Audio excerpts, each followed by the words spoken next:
The his hey, before we make our own mod, the history of Europe during the second age of revolutions really fascinates me. I mean, I'm not really a Leninist. I much rather support the United States of America.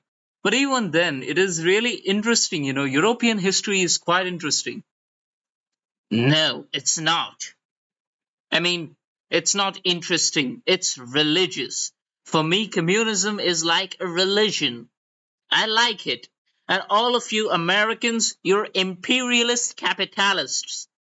And your entire country is filled with your so called refugees.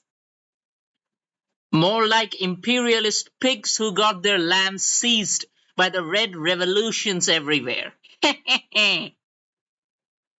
Hey, now you're taking it personal. Did I even insult you Leninists once? Did I complain that you revolutionaries destroyed the culture and the legacy of most European countries like France, Italy? How you desecrated Russia? Desecrated Russia? You imperialists were completely dominating the peasants. Who are the so called refugees that you took in? Tell me. An Austrian archduke who is complaining about losing his $1 million palaces? A French landlord who used to beat his 10 peasants every day?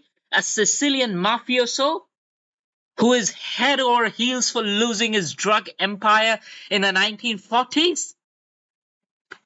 Students, I know this is a free period, but please shut up, or at least speak in hushed tones, or the principal will have my. Okay. Please. Now, all of you communists are pigs. I hate you all. I mean, what did you do for Europe? Take an example of Rakosi Matias. He was just a collaborator with the Germans. Or take the example of the Ukrainian Workers' Collective under Mikhail Semenkov. He betrayed the Intermarium and collaborated with the Russians, same as Anna Poker did in Romania. Collaboration with the Russians? What were the Intermarium up to before the collaboration? In Poland, the Polish far-rightists were oppressing the people. They were killing Jews. They were putting communists and Democrats to the wall for shooting them. So? So? You dare to ask me so? This is your morality. You're saying that killers and murderers, like the Swedes and Norwegians or the British in today's Europe, you're telling me that they are good? Take a look at what the Irish Republicans did in Ireland. They lined up a lot of Protestants against the walls and shot them. And you're telling me that Democrats and right-wingers did it? They shot Protestants? You dare to hide the truth behind a wall of deceit? Those were not Protestants. Those were British royalists. They were chanting the name of the Queen and the King. They deserve to die. Oh yeah? They deserve to die? Tell me what your so-called progressive peoples did in Africa. What is the meaning of the Algerian People's State or the Libyan Workers' State? This is just neo-colonialism. Oh yes, you tell me about neo-colonialism? What did Jose Antonio Primo de Rivera and the Portuguese, what did their cruel empires did in Morocco? Constituted a mass genocide. Students, please don't argue amongst yourself.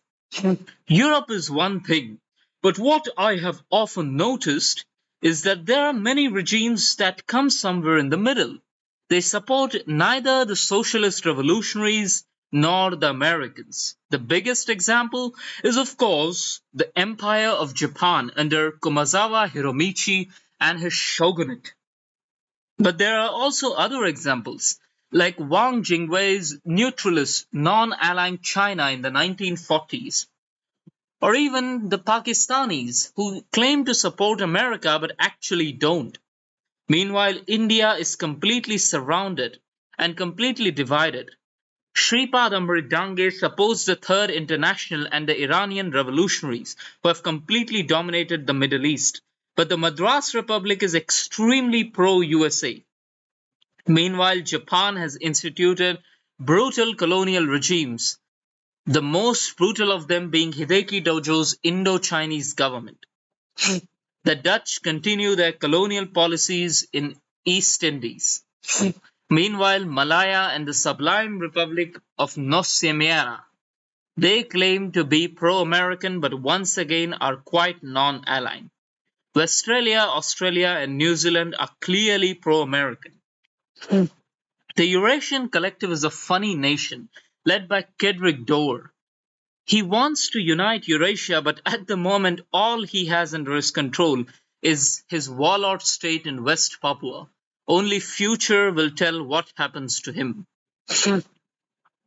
Meanwhile, in the Middle East, there exists an eternal state of conflict between Avram Stern's Zion and the Free Arab State of Sham, who are supported and financed by the Kingdom of Najd and Hejaz under the House of Saud. Then we also have some very destructive states like the Tuareg chiefdom under Ag Muhammad Wau Teguida Kauken. He continues the policies of slavery, and he has established a puppet state under the Mahdi in Chad and in Upper Volta, where he has once again made slavery legal. And then there are many African nations which came to power after independence from European rule, like Nigeria, Liberia, Lam, Gabel, and Adamawa. But there are also some brutal European despotates like the Biafran Empire of Mariano Alonso and the Prussian Congo under Hans Huttig, who has established a nightmarish neo-colonial state where all natives are treated like slaves. But that's not to mean that all native African states are good and well-mannered. The Ethiopian state under Mondele Selassie is a brutal remnant of the ideology of accelerationism. Under his new pursuit of power, Mondele has shot and killed hundreds. He wants a never-ending revolution under the guise of accelerationism, despite being a monarchy himself. He is opposed by the Somalian revolutionaries led by Abdullah Alas. But he also has an ally under the Malagasy kingdom. Together, they both make up some of the last remnants of accelerationism. Now we shall take a quick look at Latin America. Most of Latin America are liberal or progressive democracies or oligarchies. But there are some exceptions to this rule. The most brutal one of them is Cuba. Sorry, I said brutal. I mean to say revolutionary. Professor, now you are clearly showing your pro-right-wing attitude. No. Professor, I'd like to say that even I, a right-winger, do not approve of you calling the revolutionaries brutal. Well, I apologize for my mistake. Let's continue. Haiti and the Dominican Republic are liberals, but Cuba is a socialist revolutionary state under Ramon Grau San Martin. Brazil is also another socialist state.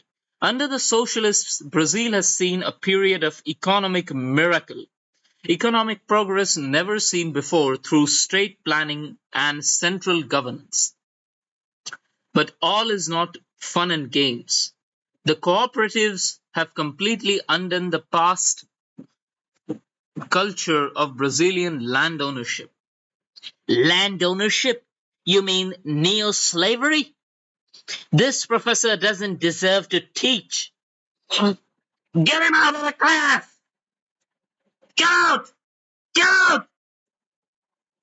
I'm gonna shoot his entire school! Ah!